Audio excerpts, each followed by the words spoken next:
आज दुपारच्या जेवणामध्ये मी मस्त अशी भरलेल्या दोडक्याची मसाला भाजी बनवली बघा। त्यासाठी काय केलं बघा, दोडका छान स्वच्छ धुवून घेतला। त्यानंतर त्यावरच्या ज्या शिरा असतात त्या शिरा काढून घेतल्या। त्यानंतर आपण वांग्याची भाजी बनवताना जसं आतल्या साईडने 2 कट मारून घेतो त्याच पद्धतीचं इथं 2 कट मारून घेतले। आणि मसाला बनवण्यासाठी बघा इथं मी थोडेसे शेंगदाणे आणि थोडं खोबरं छान भाजून घेतलं।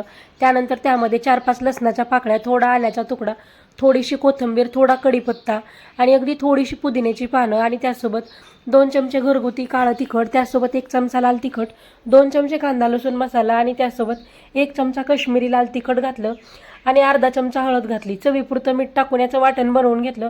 ते वाटण या दोडक्यामध्ये व्यवस्थित असं भरून घेतलं आणि मस्त तेलामध्ये हा दोडका बघा छान असा वाफवून घेतला। त्यानंतर यामध्ये आवडीनुसार पाणी घातलं। इथं मस्त अशी भरलेल्या दोडक्याची भाजी तयार आहे।